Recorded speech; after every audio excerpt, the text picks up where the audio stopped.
innaka antal alimul hakim. Rabbi shrah li sadri wa yassir li amri wahlul 'uqdatan min lisani yafqahu qawli. Amma ba'du.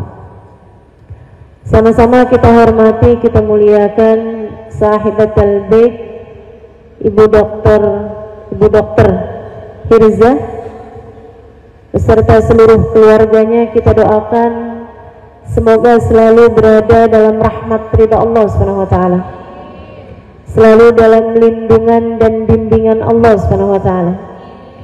Dipanjangkan umurnya, disehatkan badannya, dimudahkan urusannya, dikabulkan hajatnya, dibahagiakan hidup dunia akhiratnya. Segenap Hubabah, ya, ibundanya Ibu Hajah Komariah, mudah-mudahan Allah SWT sehatkan badannya. Juga Ibu Hajah Sofia,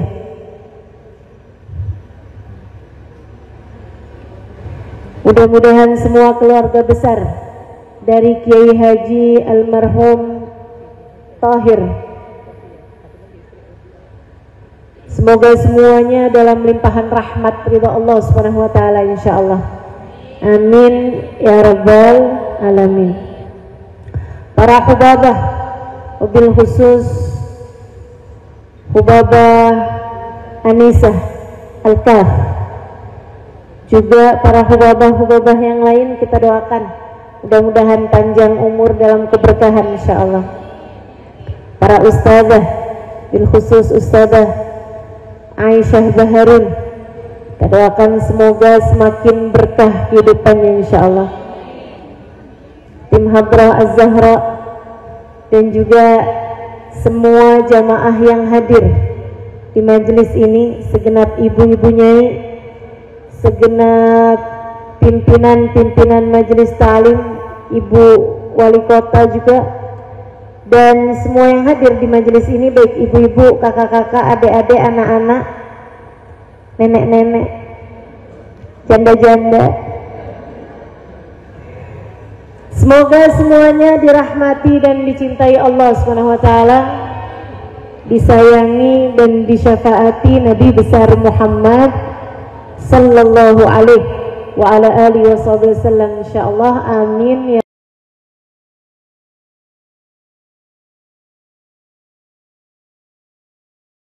Manusia hidup di atas muka bumi ini, Kak, Bu, Dek, semuanya tergantung dari nasib. Ada orang yang nasibnya bagus, ada yang nasibnya jelek. Dan nasib ini gak ada urusan sama banyaknya harta yang dipunya, juga tidak terkait sama cantiknya wajah. Nasib ini bahkan tidak terkait sama tingginya IQ, kecerdasan. Enggak. Ada banyak orang cantik nasibnya jelek. Ada juga orang kaya nasibnya jelek. Ada juga orang miskin nasibnya jelek.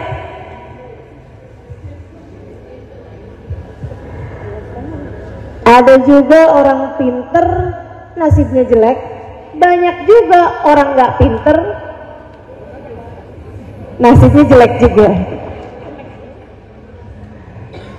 Nasib tidak terkait sama itu semuanya. Nasib terkaitnya sama apa? Ini saya kasih tahu. Nasib terkaitnya sama apa yang Allah bagi sebagai penentu nasib manusia. Kalau Allah memandang hambanya dengan pandangan penuh kasih sayang, orang tersebut bakal bernasib bagus, bernasib baik. Anak yang paling beruntung adalah anak yang dipandang Allah dengan pandangan penuh kasih sayang.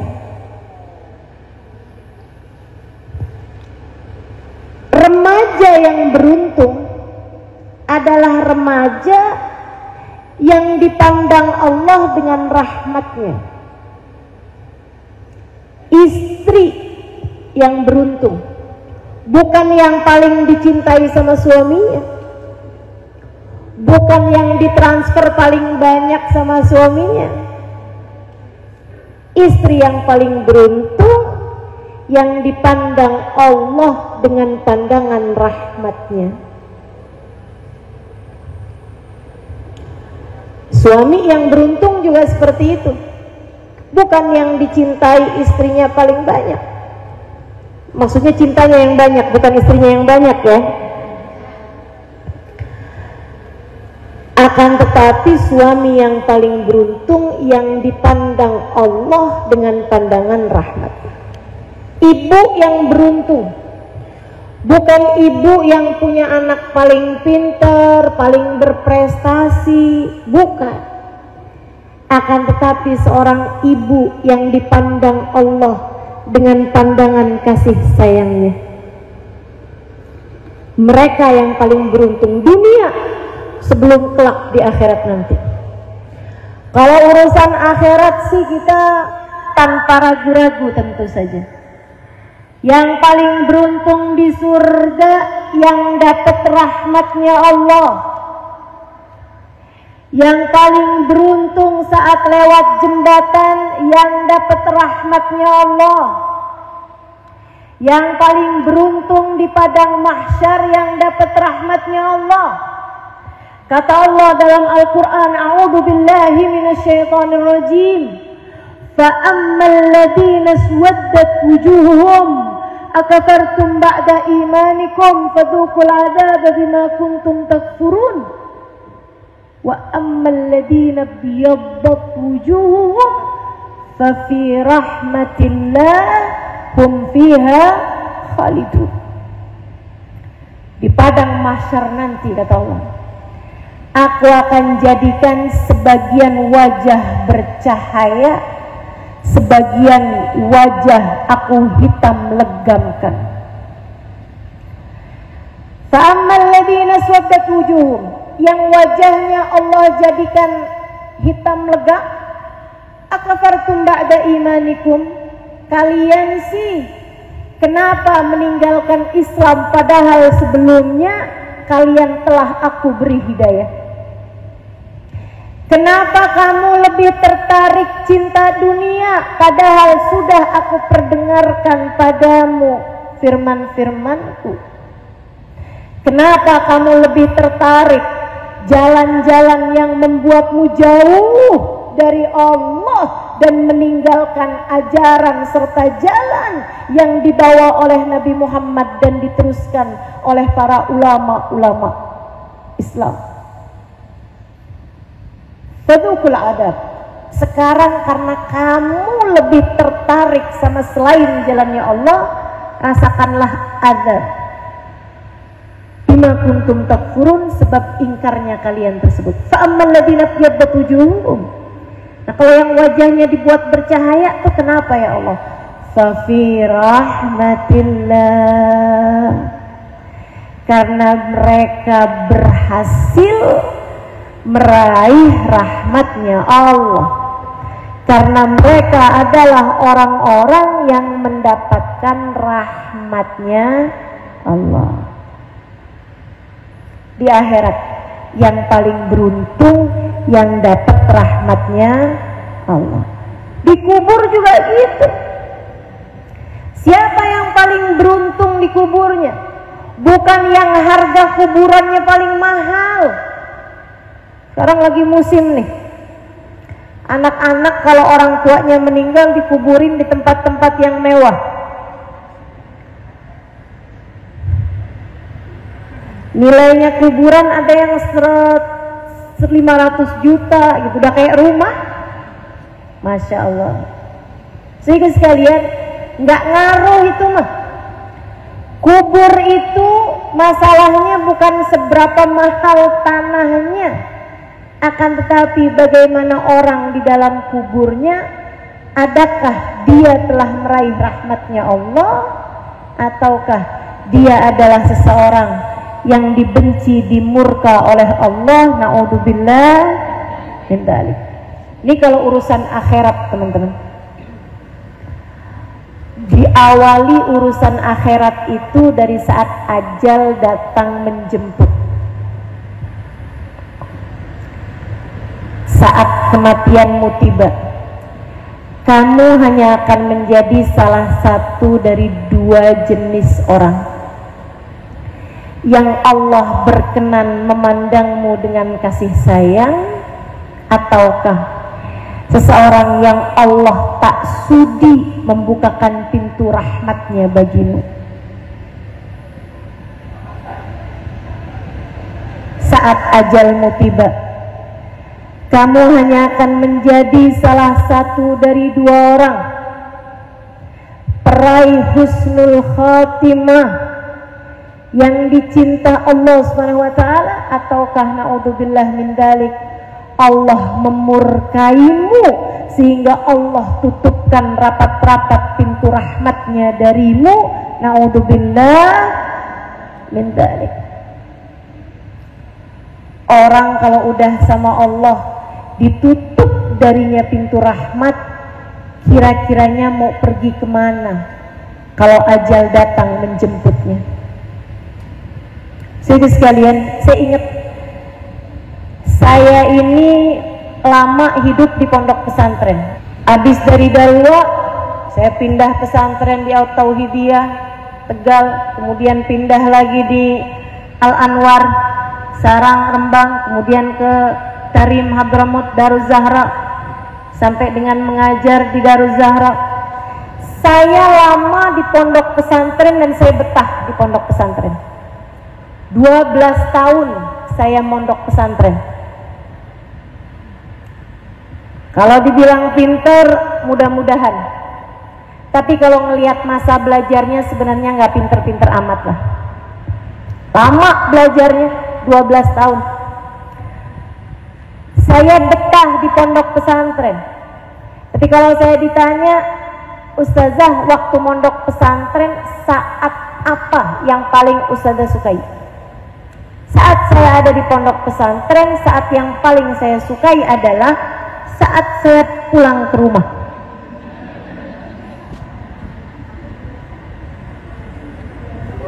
Seneng bener saya hitungin harinya, kurang berapa hari lagi gitu. Kenapa gitu? Karena saya tahu saat saya pulang ke rumah, yang di rumah ridho pada saya, yang di rumah sayang sama saya, yang di rumah bersiap menyambut saya dengan segala kasih sayang mereka. Umi saya udah tanya mau dimasakin apa, abah saya tanya mau diajak jalan-jalan kemana, mau dibeliin apa. Gimana nggak senang? Saya pikir semua orang selalu senang pulang, tapi ternyata tidak. Satu hari ketika saya sudah mulai ngajar-ngajar seperti ini, saya lagi ada di Jakarta, HP saya pegang buat nunjukin jalan ke arah majelis. Di tengah jalan, waktu handphone saya pegang itu, ada telepon masuk, membuat saya nggak bisa lihat petanya. Mau nggak mau saya mesti angkat, padahal biasanya saya tidak mengangkat telepon dari nomor yang tidak saya kenal. Jadi nggak usah coba-coba telepon saya. Saya pun mengangkat nomor telepon tersebut karena saya mau bilang sama dia tolong tutup teleponnya, sebab HP-nya sedang saya pakai buat tunjuk jalan. Ketika saya angkat, suara tangisan seorang perempuan. Nyesek banget nangisnya. Sampai mau saya tutup, kesian. Akhirnya saya bilang sama yang nyetirin saya, kita minggir dulu aja. Saya tanyain, kamu kenapa? Dia bilang, maafin saya Ustazah. Kamu siapa? Saya bilang, Ustazah nggak kenal sama saya. Ya makanya saya tanya. Ustazah nggak perlu kenal siapa saya. Oke, baiklah. Ustazah kasih tahu saya mesti ngapain. Dia pun kemudian bercerita bahwa dia adalah seorang anak gadis umur 21 tahun yang kabur dari rumah sama pacarnya. Dia sekarang galau, dia sekarang gelisah, dia tidak tahu apa yang harus dia lakukan. Dia kemudian telepon temennya memberikan nomor telepon saya. Teman-teman sekalian, saya karena terkait sama hukum fikih, saya mesti jelas tanya sama dia. Adakah kamu sekarang sedang hamil? Dia bilang, enggak Ustazah. Alhamdulillah. Adakah sekarang kamu masih perawan? Enggak Ustazah. Innalillah. Yang tadi alhamdulillah ya. Saya bilang baik. Sekarang hal pertama yang harus kamu lakukan adalah bertaubat kepada Allah. Kamu sesali dosa perzinaan yang telah kamu lakukan. Hal kedua yang harus kamu lakukan adalah pulang ke rumah orang tuamu. Dia bilang, Ustazah jangan suruh saya pulang. Saya bilang, kamu harus pulang. Saya nggak berani pulang. Saya takut pulang. Kenapa saya bilang? Sebab pasti orang tua saya benci saya. Pasti orang tua saya mengusir saya. Pasti orang tua saya tidak akan berkenan menerima saya. Saya bujukin dia untuk tetap mau pulang. Kemudian saya pun menutup telepon sesudah mendoakan dia. Saya jadi tahu ternyata tidak semua orang suka pulang. Enggak semua orang senang pulang. Kematian adalah seperti itu. Kematian adalah saat kepulanganmu kepada Allah. Teman-teman saudara sekalian, kematian adalah saat kepulanganmu kepada Allah. Ada yang senang ketika pulang kepada Allah karena dia tahu yang dia temui ridho padanya, karena dia tahu yang dia temui penuh kasih sayang padanya, karena dia tahu yang dia temui bersiap menyambutnya. Akan tetapi ada juga orang-orang yang ketika datang kematian dia ketakutan setengah mati. Kenapa? Dia tahu yang di dalam rumah tak berkenan untuk menerimanya. Dia tahu yang dia temui membencinya. Dia tahu yang akan dia temui, yang dia pulang kepadanya tidak ridho padanya. Dan bu, kalau kamu punya satu keperluan, satu kebutuhan yang sangat mendesak, tapi di rumah kamu nggak ada, kamu mungkin akan telepon saudarimu, kamu mungkin akan datang kepada tetanggamu. Satu pintu menolak, kamu bisa datang ke pintu yang lain. Satu orang menolak, kamu bisa datang kepada orang yang lain. Akan tetapi kalau kamu mati, kamu tidak datang kecuali kepada Allah. Kalau Allah menolakmu, pintu siapa yang akan kamu ketuk kemudian? Kalau di saat ajal datang menjemput, Allah tutup rapat-rapat pintu rahmatnya darimu, kemana kamu akan pergi? Saudaraku sekalian yang saya muliakan, maka penting bagimu, penting bagiku, di sisa hidup yang Allah bagi kepada kita ini, untuk mulai mencari-cari rahmatnya Allah, untuk mulai menapaki jalan mendekatkan kita kepada kasih sayang Allah. Dan jangankan sejak kematian, nih kita nih di dunia nih sekarang ini nih, yang paling beruntung diantara kita, saya ulangi, bukan yang punya paling banyak dari harta dunia, bukan yang dikasih muka paling cantik, bahkan bukan yang dijadikan suaminya paling cinta sama dia, bukan bahkan yang dikaruniai apa yang menjadi idealnya kehidupan seorang manusia. Bukan berarti kalau kamu belum menikah kamu sudah pasti tidak beruntung. Bukan berarti kalau kamu sudah menikah tapi nggak dikasih anak, bukan berarti kamu bernasib yang tidak baik. Bukan berarti kalau kamu sudah punya anak kemudian anakmu meninggal di usia kecil, bukan berarti kamu melihat nasibmu adalah nasib yang sangat buruk. Tidak, teman-teman saudaraku sekalian, tidak begitu. Yang bernasib buruk adalah yang dipandang Allah dengan pandangan murka. Yang bernasib baik adalah yang selalu dipandang Allah dengan penuh kasih sayang. Teman-teman saudaraku sekalian yang saya muliakan, saya baca Al-Quran. Saya tahu semua orang baca Quran. Di Quran itu Allah banyak cerita tentang orang-orang rugi, tentang orang-orang beruntung. Di Quran Allah cerita tentang perempuan yang bernasib jelek. Perempuan nasibnya jelek. Miskin? Enggak. Kaya raya. Jelek mukanya? Enggak. Cantik jelita. Nasibnya buruk tapi.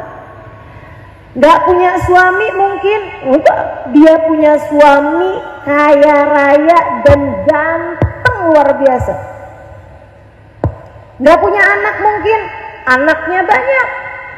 Cakep-cakep, pinter-pinter. Tapi nasibnya jelek. Namanya Ummu Jamil. Ummu Jamil. Siapa itu? Istrinya Abu Lahab. Abu Lahab itu paman Nabi Muhammad yang dari gantengnya, cakepnya mukanya sampai dipanggil dengan panggilan Abu Lahab, pemilik wajah yang menyala-nyala. Sementara istrinya ratu kecantikan kota Mekah, hingga dipanggil Ummu Jamil, ratu kecantikan. Beruntungkah? Tidak. Nasibnya baguskah? Enggak.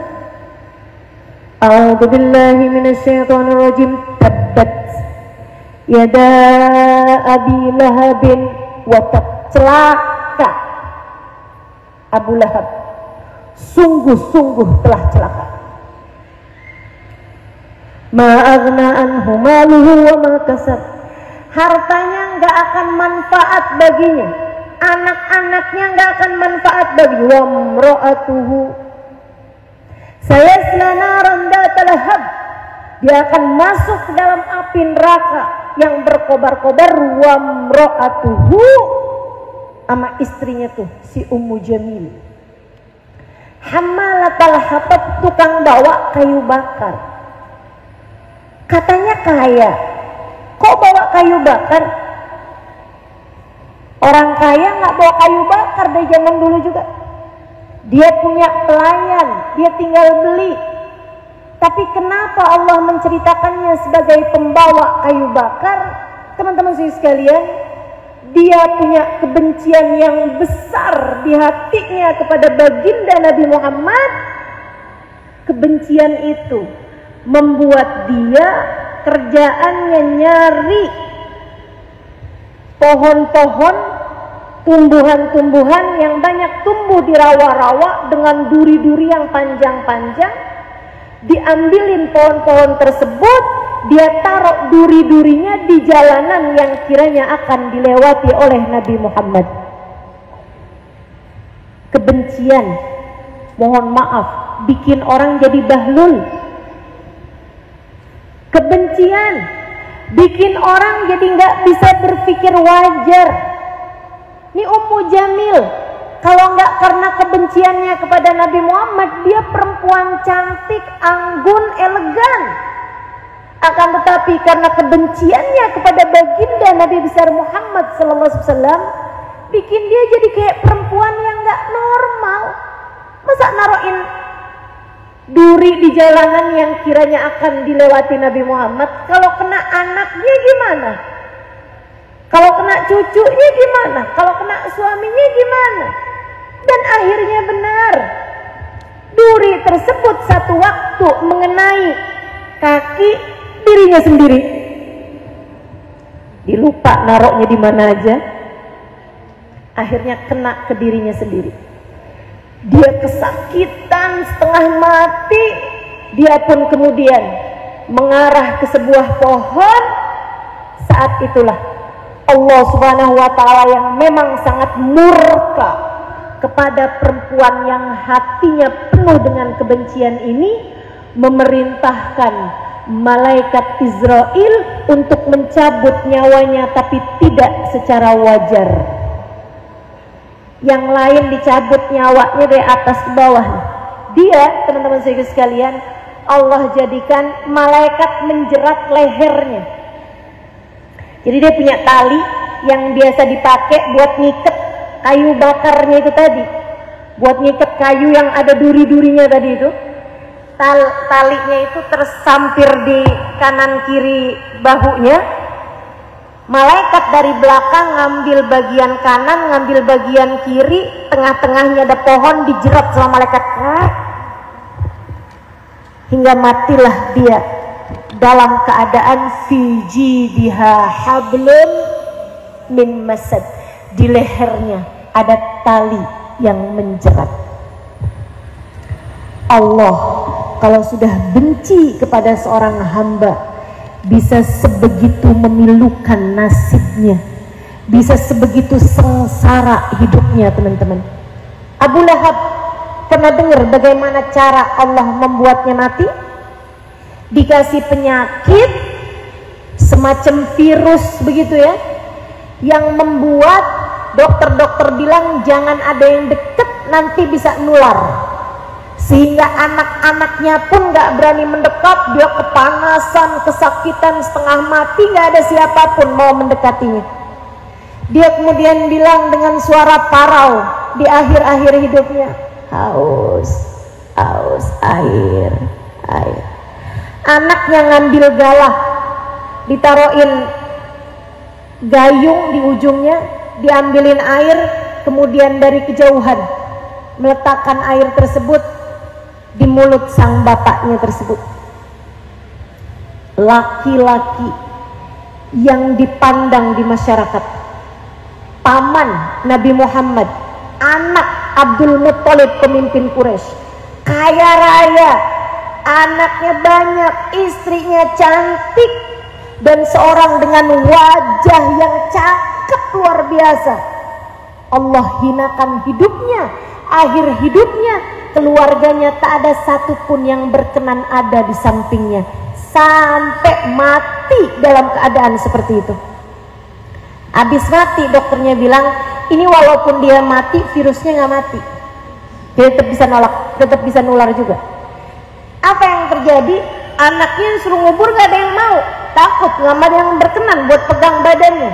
Akhirnya sama anak-anaknya dibikinin sekitar jarak 2 meter 3 meter dari tempat jenazahnya, digali tanah. Habis digali tanah, pakai sekop didorong-dorong badan bapaknya sampai kemudian jatuh ke lubang tersebut. Buru-buru mereka segera menguburnya. Gak dapat rahmatnya Allah, dimurka sama Allah. Gak pernah enak, teman-teman serius sekalian. Kamu kalau dibenci sama Allah, hidupmu gak akan pernah menyenangkan.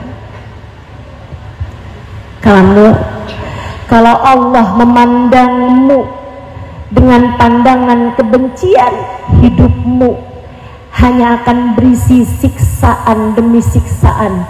Meski berapapun yang kamu punya, meski apapun yang berhasil kamu raih di atas muka bumi ini, nasib manusia hanya bergantung dari apakah Allah merahmatinya atau tidak.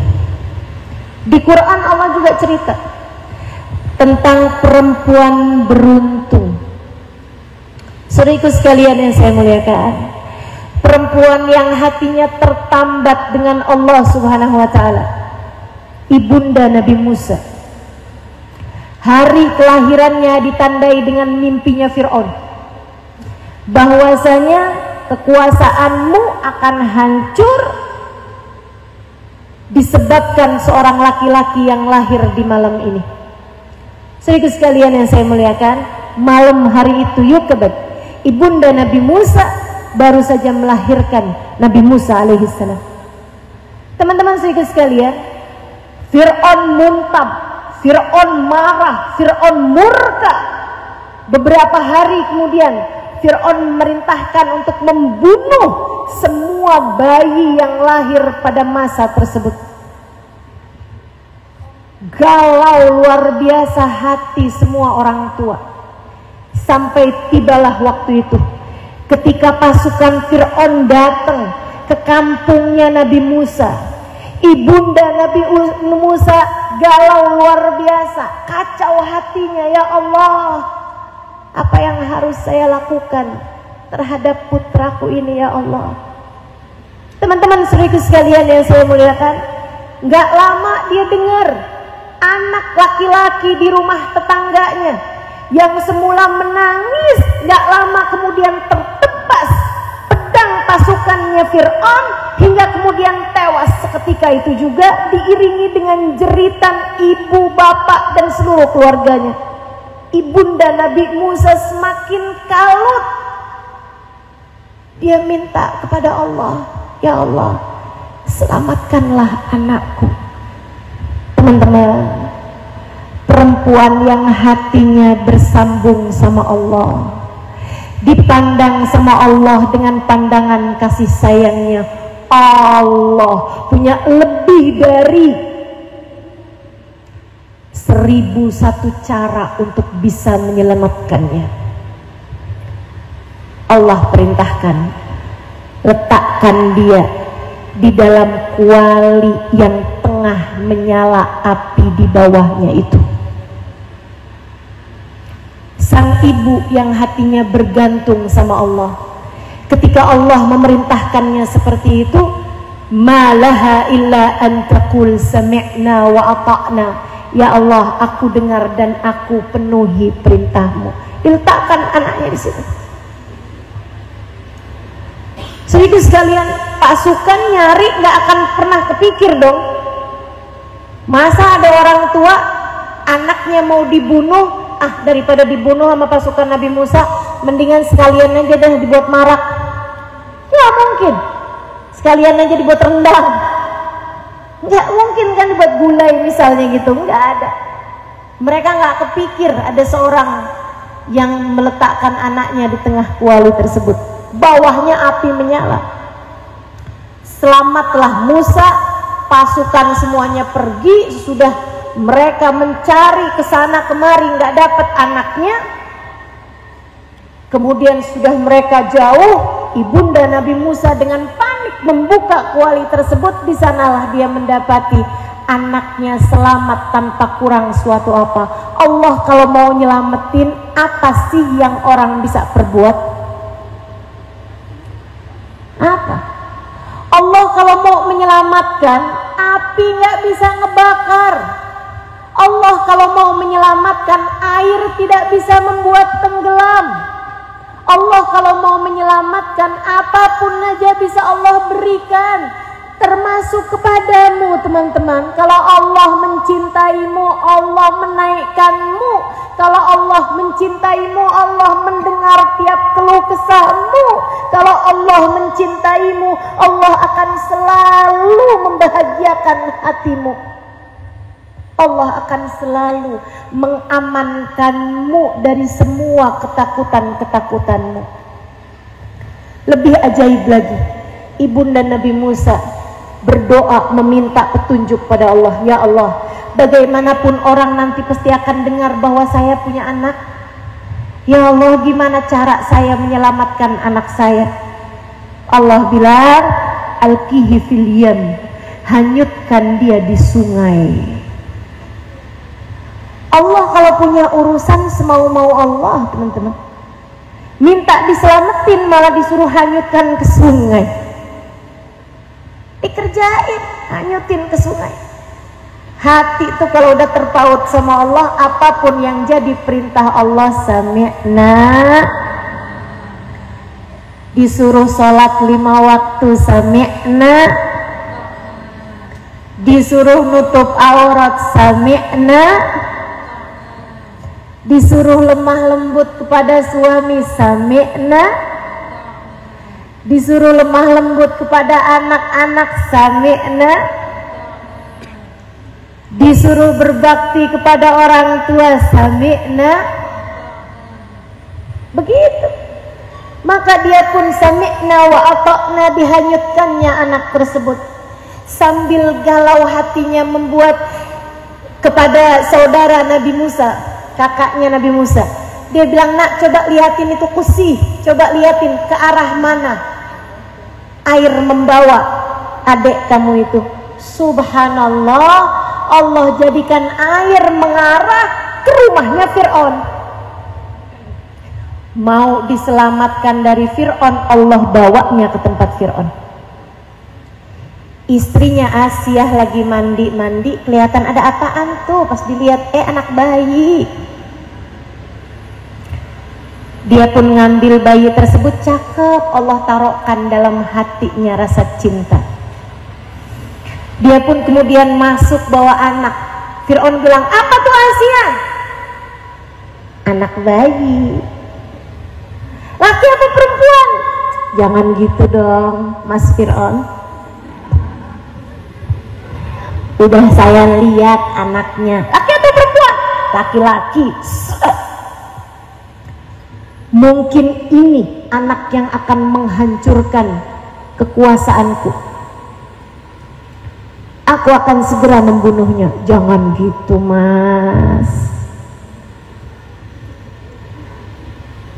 Teman-teman sekalian, dari kisahnya Asiyah sama Fir'aun yang bisa membuat Fir'aun menerima Musa di rumahnya sesudah membunuh ribuan anak laki-laki yang lahir di tahun tersebut, membuat saya jadi berpikir bahwa ternyata semua suami sama saja bisa dirayu istrinya.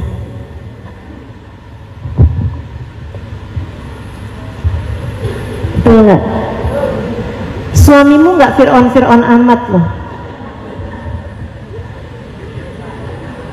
Ayo belajar jadi perempuan yang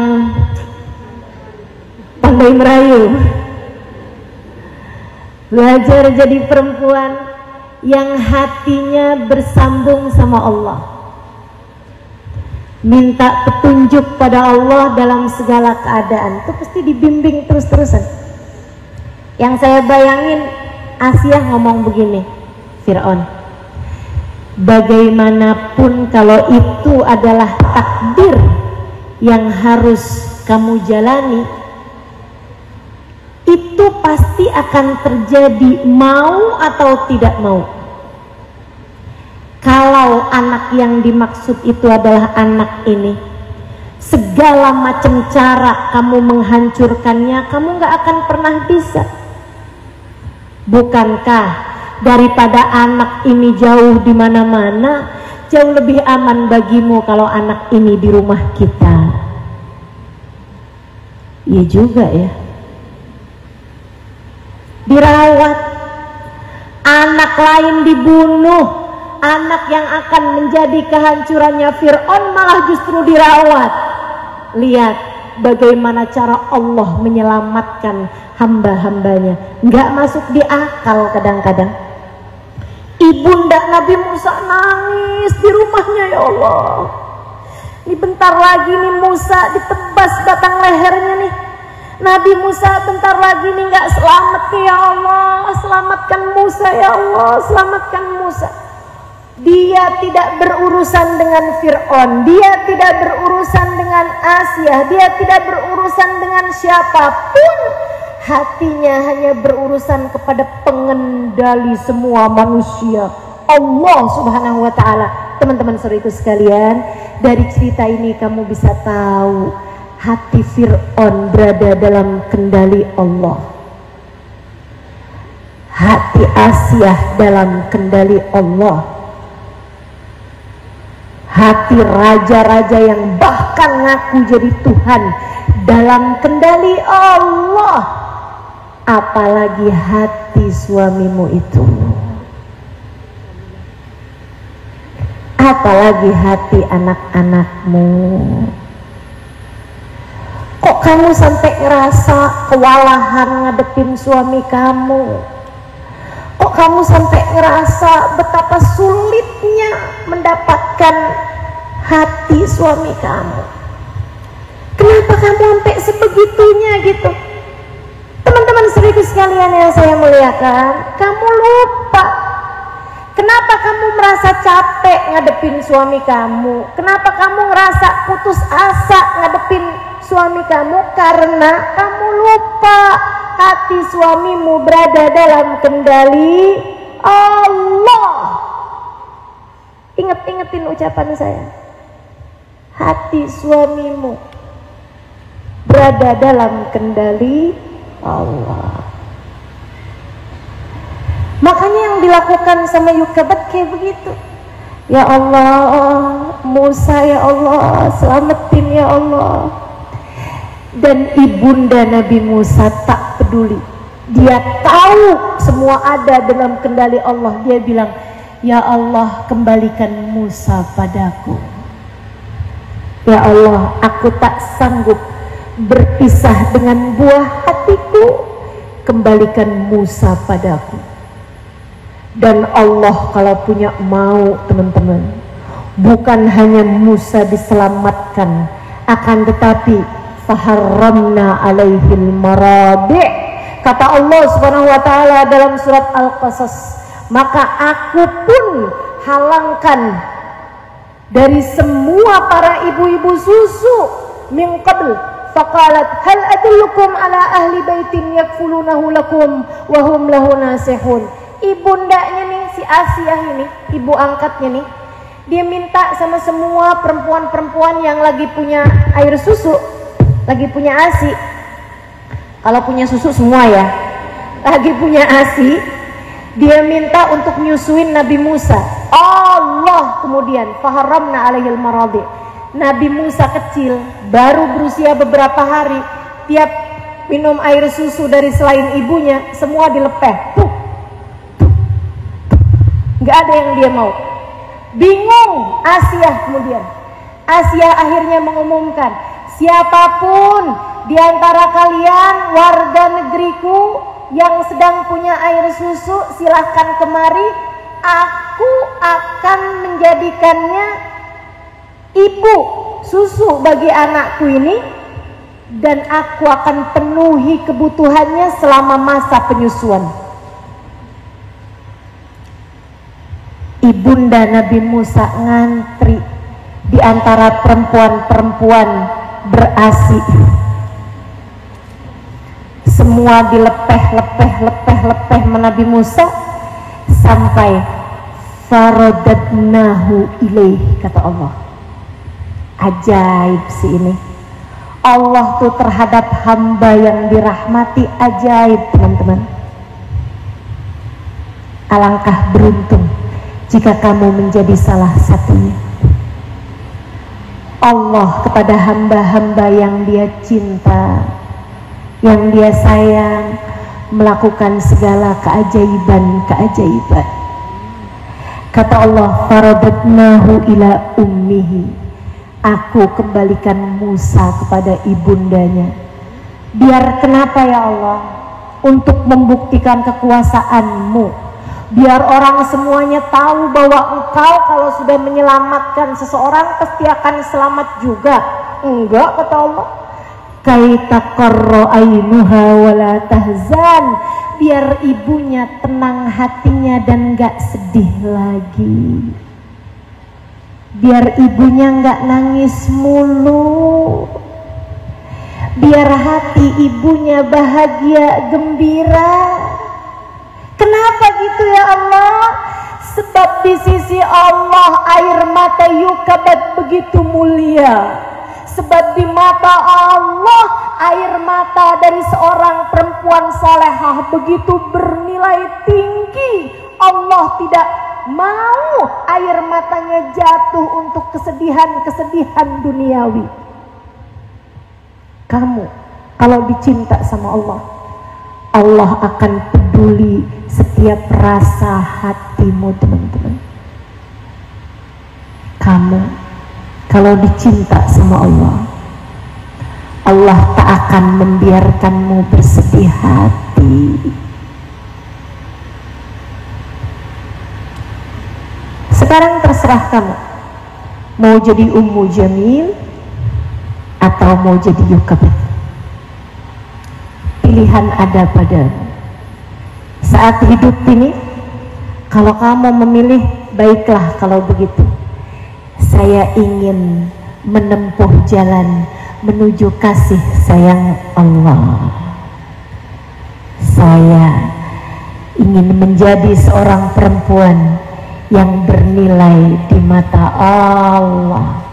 Saya ingin menjadi seorang perempuan yang memiliki hubungan erat, dekat, hangat dengan Allah Subhanahu wa Ta'ala. Kalau kamu serius pengen menjadi yang seperti itu, saya kasih tahu jalannya. Ada 5 tangganya, saya cuma mau terangin tipis-tipis saja karena udah sore. Yang pertama, Bu, utama, tinggalin dosa. Bertaubatlah dari dosa. Apapun aja jenis dosanya. Kalau kamu di saat malam suamimu tidur, kamu WhatsAppan seorang laki-laki yang tidak halal bagimu, yang ketemuan saat reunian SMA, kamu bilang, suami saya nggak tahu ini, segeralah bertaubat. Suamimu tak tahu tapi Allah tahu. Kalau kamu di saat kamu sedang sendirian, kamu biarkan matamu, kamu biarkan telingamu mengerjakan hal-hal yang diharamkan Allah Subhanahu wa Ta'ala, segeralah bertaubat, tinggalkan segala dosa. Sebab meski tak ada mata siapapun memandangmu, Allah Subhanahu wa Ta'ala melihatmu, melihat hatimu. Dan yang lebih berbahaya, Allah melihat ketertarikanmu terhadap yang diharamkan Allah Ta'ala. Allah tuh kalau lihat hambanya tertarik sama yang haram, Allah akan cabut darinya kenikmatan pada yang halal. Hati-hati, hati-hati. Seribu sekalian yang saya muliakan, hati-hati sama semua jenis perkara-perkara dosa, termasuk harta yang haram. Hati-hati. Lebih baik sedikit tapi halal daripada banyak akan tetapi haram. Ia dapat membakar dunia sebelum akhirat. Nggak lihat gimana yang haram-haram bikin apa tuh sama orang-orang yang kamu saksikan di acara kriminal di televisi. Bagaimana harta korupsi Bikin apa tuh teman-teman saudara sekalian? Bawa kemana?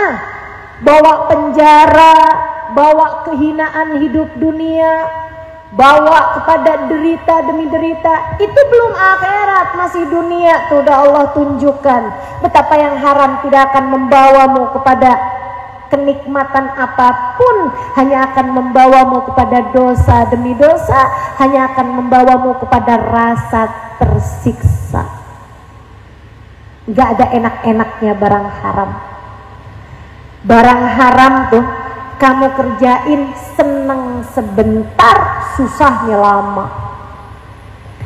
Tapi kalau barang halal, kayak ibunda Nabi Musa Yukabet, ketika melaksanakan perintah Allah, nyuruh anaknya ditaruh di atas kuali nyala, kuali panas, dia laksanakan perintah Allah, galau, takut sebentar, senengnya lama.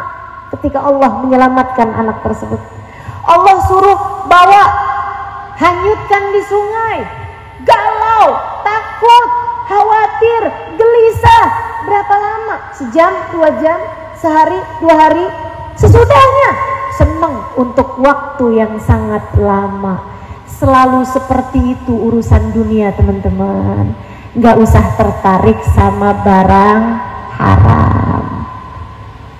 Kepengen punya yang dipunyain sama temen, sampai pinjol, sampai mau-maunya jadi simpenan om-om. Ada yang begitu, mohon maaf, sampai mau-maunya jadi yang orang-orang hujat, namanya pelakor.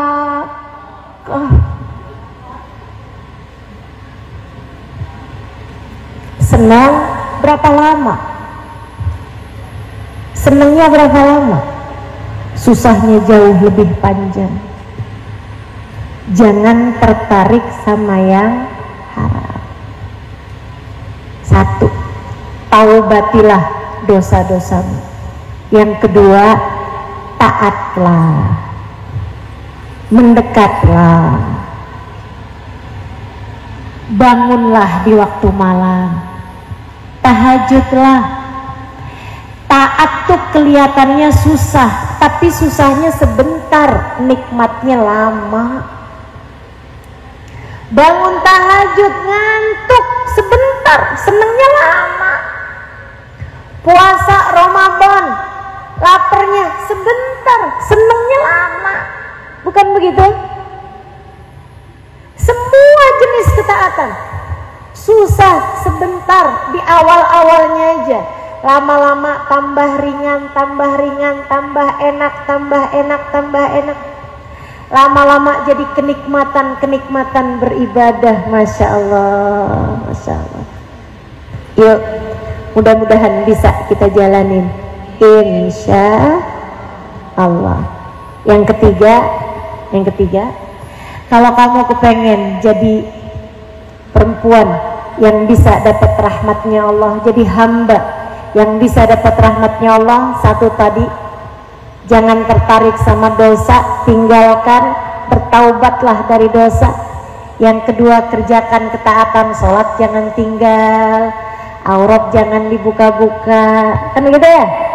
Al-Quran kita baca, sholawat kepada Nabi kita baca, majelis taklim kita hadiri, tuntut ilmu kita jalani, taat kita kerjakan. Yang ketiga, hatimu bersandarlah hanya kepada Allah yang satu.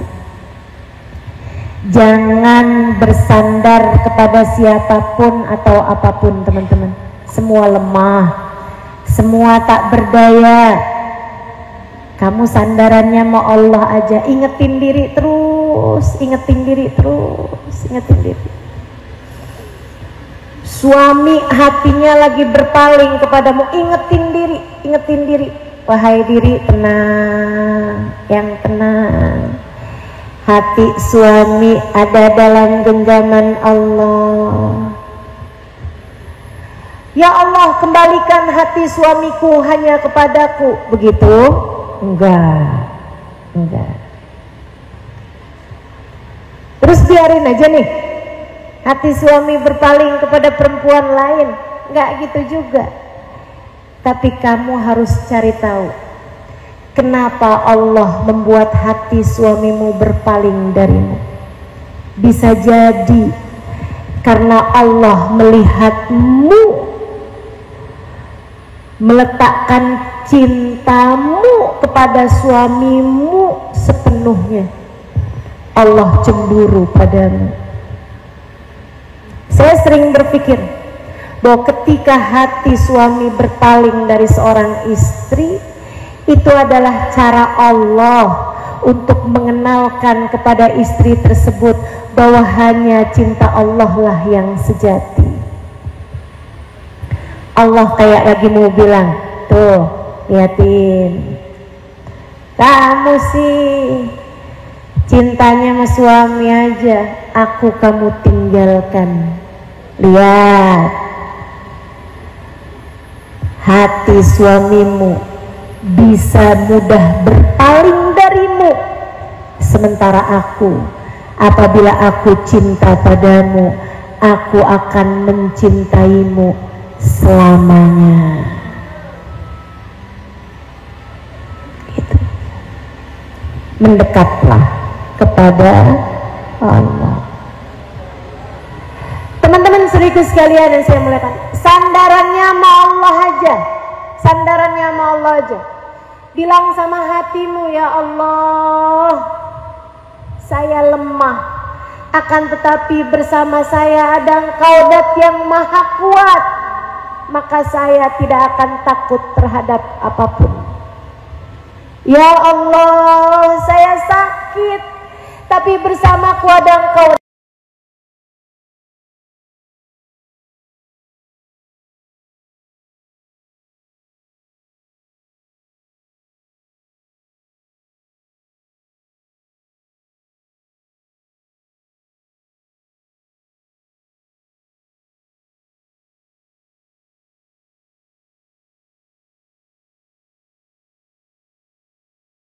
Dalam keadaan santai, hidupnya tenang terus, hidupnya santai terus. Bukan berarti hidupnya nggak punya masalah, bukan berarti hidupnya selalu senang terus-terusan, bukan. Akan tetapi dia sandarannya enak kepada Allah, sandaran sepenuhnya hanya kepada Allah, maka orang-orang melihatnya, ia begitu rileks, ia begitu rehat, ia begitu santai, ia begitu bahagia hidupnya. Ini kayak ibu-ibu nih, kalau ngelihat saya kayak begini kan kayak capek, tapi kalau ibu-ibu lihat saya kayak ini, enak kan? Santai. Sedikit sekalian, ketiga. Yang keempat, kalau kamu kepengen dicinta sama Allah SWT, jangan jauh-jauh dari doa. Selalulah minta sama Allah, selalulah minta petunjuk dari Allah. Pagi-pagi tuh, pagi-pagi habis sholat subuh kamu baca zikir-zikir. Sholat duha biasanya kan minta rezeki. Sholat sunnah yang lain ada yang dikerjain, ada yang ditinggal, tapi duha nggak pernah tinggal. Kenapa gitu? Rezeki. Pagi-pagi selain kamu sholat duha, sholatlah istikharah. Ini diajarkan oleh guru kami Sayyidil Habib Umar bin Hafid berdasar dari hadisnya Nabi besar Muhammad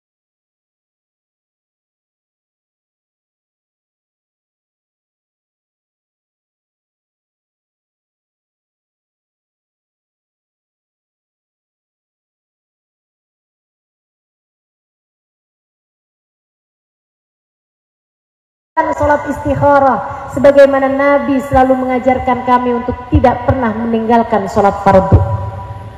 Sampai sebegitunya, tiap pagi sholat istikharah.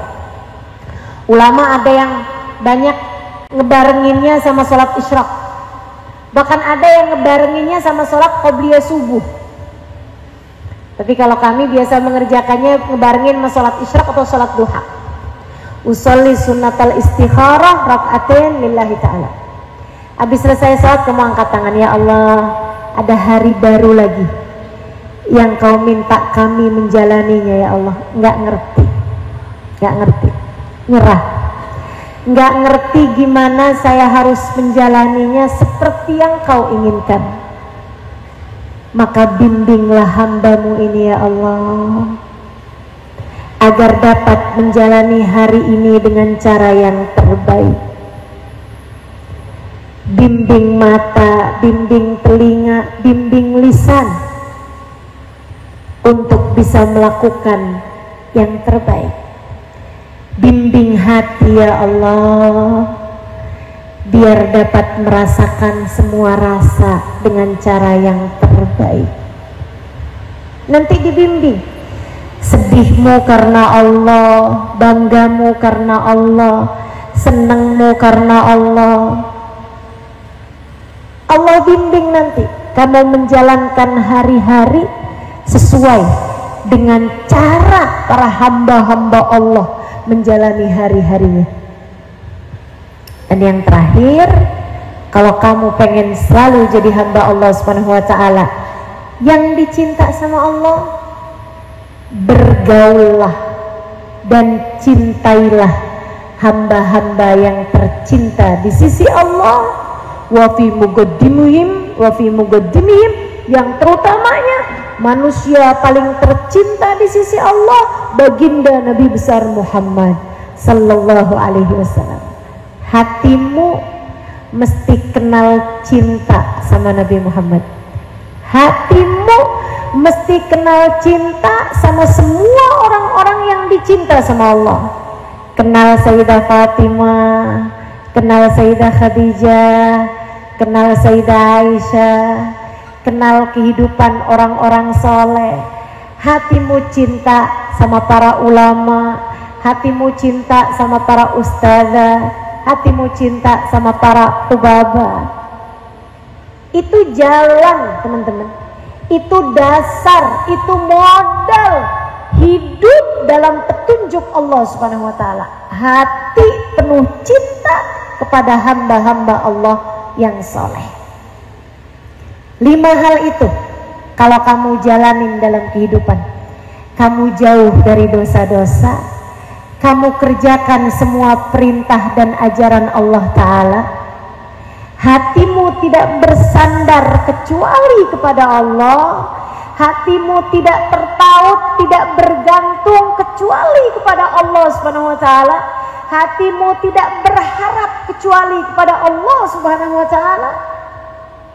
Dan yang keempat, kamu selalu dekat dengan permohonan, berdoa, beristikharah, minta petunjuk Allah Subhanahu wa ta'ala senantiasa.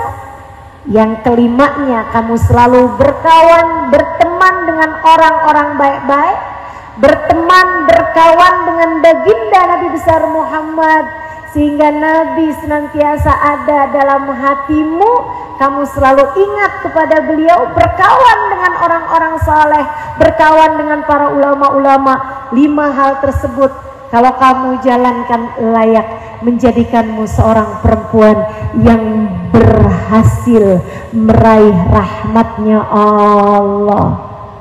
Dunia kamu bahagia, mati kamu husnul khotimah, di akhirat nanti kamu akan masuk surga. Kita semua yang hadir di majelis ini, semoga Allah Subhanahu wa ta'ala berkenan memandang kita semua dengan pandangan kasih sayang, merahmati, mencintai kita. Dan semoga saja semua dari kita dan keluarga kita, tak ada siapapun yang dibenci oleh Allah Subhanahu wa ta'ala, tak ada siapapun di antara kita yang dimurka Allah Subhanahu wa ta'ala, tak ada siapapun di antara kita yang ditolak, diusir oleh Allah Subhanahu wa ta'ala. Semua dari kita dirahmati dan dicintai Allah Subhanahu wa ta'ala. Ala hadhihi niyah wa bikulli niyatin salihah jami'ah syamilah ila hadratin Nabi Muhammad sallallahu alaihi wa ala alihi wasallam. Al-Fatihah.